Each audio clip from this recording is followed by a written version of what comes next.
CBSE की तो यही स्लाइड है बेटा। चौथा पॉइंट भी सीबीएसई में नहीं है, 3 पॉइंट्स तक है। इतना ही पढ़ के जाना है तो सीबीएसई का कवर अप हो जाता है। और यदि कंपटीशन का जाना है तो ऑपरेशंस की बात मैं जो कर रहा हूं, तो देखो ये जो नीचे ज्यादा है मोलिकुलर, यहाँ मैंने एरो रखा है। ये मान लो आपका लिक्विड फेज और सॉलिड फेज है, लिक्विड और सॉलिड कुछ भी। लेकिन ऊपर जो होगा वो केवल और केवल गैसियस फेज हो सकता है। ऊपर और ऊपर केवल क्या हो सकता है? गैसियस फेज हो सकता है। मैंने यहाँ एरो पर लगाया और ऊपर डॉट्स लगा दिए, तो ये ओपन सिस्टम है। तो नेक्स्ट सिस्टम में मैंने क्या किया? क्लोज्ड सिस्टम कर दिया। अब क्लोज सिस्टम में क्या हुआ? ये जो मॉलिक्यूल ऊपर जा रहे हैं इसको कहते हैं रेट ऑफ वेपराइजेशन। और इस ढक्कन के नीचे आप देखेंगे तो नीचे नीचे वाटर ड्रॉपलेट्स हो जाएंगी, वो नीचे जाएंगी। जब वो नीचे जाएंगी तो वो हो जाएगा कंडेंसेशन। तो यहाँ दो फिनोमेना हो गए, रेट ऑफ वेपराइजेशन ऊपर जाएगा, रेट ऑफ कंडेंसेशन नीचे जाएगा। तो आप क्या बोलेंगे कि वेपर प्रेशर एक इक्विलिब्रियम प्रोसेस है। वेपर प्रेशर क्या है? इक्विलिब्रियम प्रोसेस है जिसमें रेट ऑफ वेपराइजेशन और रेट ऑफ कंडेंसेशन बराबर होंगे। तो देखिए क्या हो गया कि वेपर प्रेशर के लिए क्लोज्ड वेसल चाहिए, वेपर प्रेशर में rate of vaporisation rate of condensation के बराबर होगा। तीसरा पॉइंट कि जब ये बराबर होगा तो इक्विलिब्रियम होगा। तो वेपर प्रेशर एक डायनेमिक इक्विलिब्रियम है। ये जो फोर्स है अपवर्ड और फोर्स डाउनवर्ड, ये कहां पर एप्लीकेबल होंगी? तो बेटा जैसे ये पिंक कलर आपको डार्क दिख रहा है, ये वाला, ये लिक्विड फेज है और ऊपर गैस फेज है।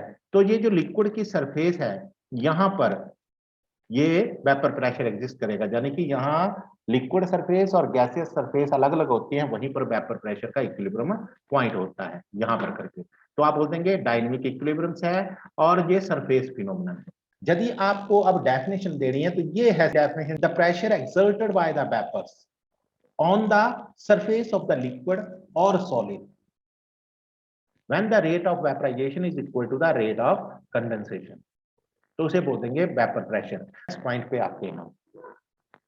अब हम फैक्टर पढ़ने जा रहे हैं। टेम्परेचर की बात करें तो देखो ये पहला पॉइंट है, ये टेम्परेचर 30 डिग्री है। तो आप देख रहे हैं एक एक मॉलिक्यूल ऊपर जा रहा है। जैसे ही आपने टेम्परेचर बढ़ाया तो यहाँ पर क्या हो गया?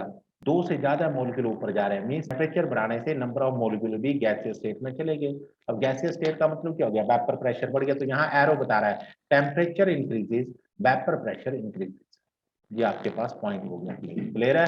यहाँ पर रीजनिंग भी देनी पड़ेगी। तो आपने +1 में पढ़ी थी चैप्टर नंबर 5 में kinetic molecular theory. Kinetic molecular theory क्या कहती है? Temperature increases, kinetic energy increases. तो देखो काइनेटिक मॉलिक्यूलर थ्योरी के अनुसार हो गया कि हम टेम्परेचर बढ़ाएंगे, काइनेटिक एनर्जी बढ़ेगी। काइनेटिक एनर्जी बढ़ेगी तो ज्यादा से ज्यादा मॉलिक्यूल लिक्विड फेज से जंप करके गैसियस फेज में चले जाएंगे, वेपर प्रेशर बढ़ जाएगा। एक और थ्योरी है जिससे हम एक्सप्लेन कर सकते हैं, वो है ली चार्टर प्रिंसिपल। ली चार्टर प्रिंसिपल कैसे एक्सप्लेन करेगा? वो कहता है कि यदि कोई एंडोथर्मिक प्रोसेस होगा, एंडोथर्मिक मतलब जिसको आप हीट देंगे, यदि आप हीट प्रोवाइड करवा रहे हैं एंडोथर्मिक प्रोसेस में, तो वो हीट लेके फॉरवर्ड की साइड जाते हैं। तो देखो लिक्विड को गैस में बदलना है तो टेम्परेचर देना पड़ेगा, हीट देनी पड़ेगी। तो ये कौन सा प्रोसेस हुआ? एंडोथर्मिक। तो वेपर प्रेशर एक एंडोथर्मिक प्रोसेस है। इसका मतलब क्या हो गया कि टेम्परेचर बढ़ाने से ये प्रोसेस फॉरवर्ड होगा। तो ली चार्टर प्रिंसिपल के अनुसार भी यहाँ पर टेम्परेचर हम बढ़ाएंगे तो वेपर प्रेशर बढ़ेगा। पॉइंट क्लियर हो गए। दूसरा पॉइंट, अब आ जाते हैं न्यूमेरिकल पे। यहां लिखा है variation of vapour pressure with temperature, कि टेम्परेचर बढ़ाने से वेपर प्रेशर किस प्रकार से बढ़ता है। तो आप क्वांटिटेटिवली कैसे निकालेंगे? तो देखिए एक डायग्राम ले लेते हैं। यहाँ टेम्परेचर T1 है तो प्रेशर P1 है, दूसरा टेम्परेचर T2 है तो प्रेशर P2 है। यहां पर नोट करना टेम्परेचर T1 जो है T2 से स्मॉल है, means T2 is greater than T1। तो फार्मूला जो बनेगा वो ये बनेगा log P2 by P1 is equal to del vaporization H divided by 2.303 R. R means universal constant, T2 minus T1 divided by T1 by T2। तो ये मैंने लिख दिया कि P2 P1 क्या है, T1 T पर टेम्परेचर है। और डेल एच को हम क्या कहते हैं? अब यहाँ पर की टर्निंग पॉइंट है बेटा इस लाइन पे, कि ये जो डेल एच है इसे आप बोलते हैं लेटेंट हीट ऑफ वेपराइजेशन पर मोल। पर मोल, यानी कि एक मोल में जितनी हीट रिलीज होगी वो आप यहां भरेंगे। यदि न्यूमेरिकल में ये लिखा है कि 10 ग्राम सोल्यूट को मैं हीट करता हूं तो मेरी हीट 500 जूल निकलती है, तो आप यहां 500 जूल नहीं भरेंगे। क्यों? 10 ग्राम वाटर को मोल में बदलेंगे पहले।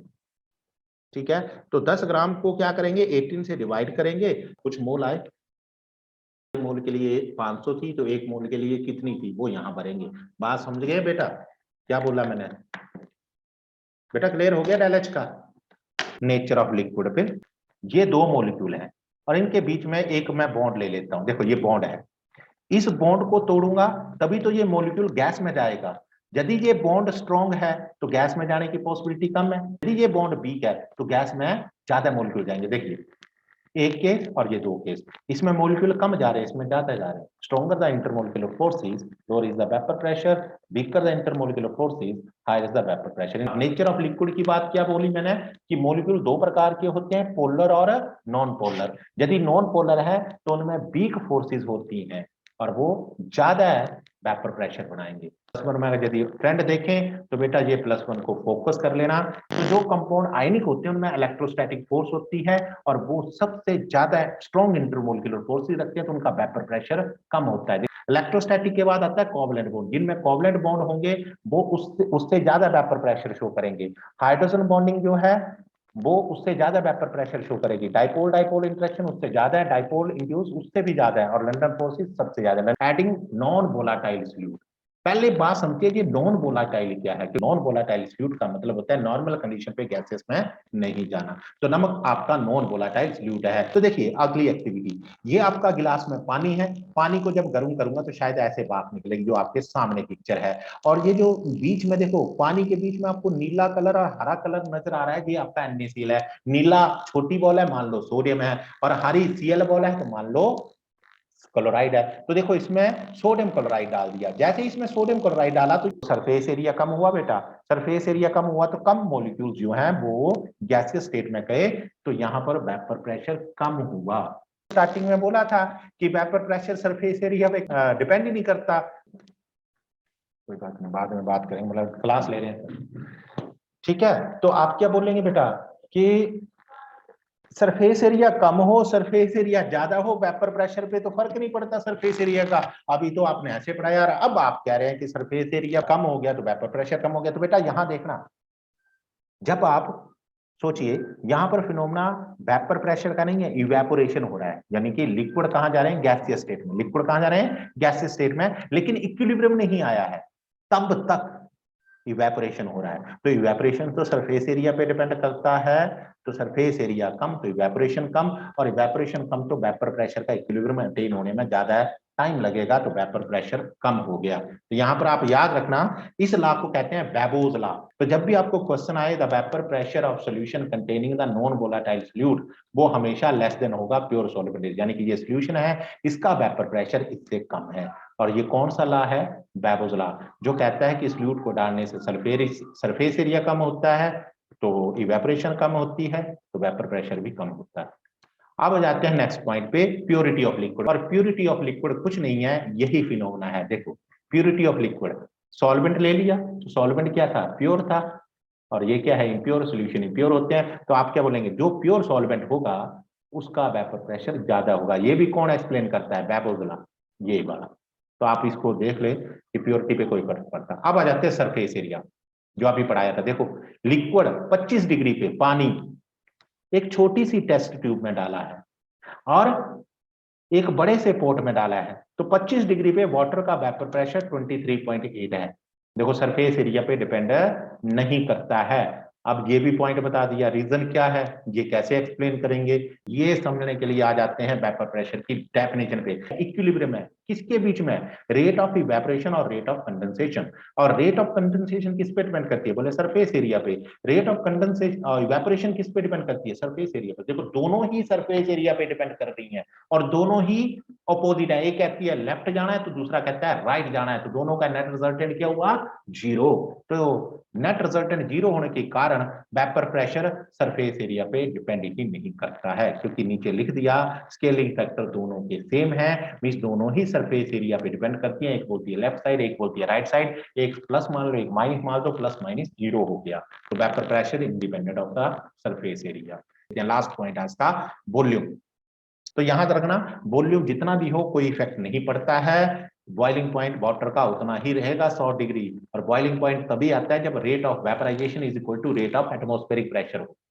ठीक है, एटमॉस्फेयर प्रेशर के बराबर वेपर प्रेशर होगा तो ही बॉइलिंग पॉइंट आता है। तो ये दोनों पॉइंट याद रखिए, 10 लीटर का भी बॉइलिंग पॉइंट 100 डिग्री और 1 लीटर का भी 100 डिग्री, तो वॉल्यूम पे फर्क नहीं पड़ता है। सीबीएसई के हिसाब से फिर आ रहा हूँ फर्स्ट स्लाइड पे कि सीबीएसई में क्या पढ़ना है। तो जिसको तो सीबीएसई में जाना तो बेटा इतना ही पढ़ना है, 3 पॉइंट। ये स्लाइड में शेयर करूंगा, बाकी भी स्लाइड शेयर नहीं है। देखो कितना आसान है,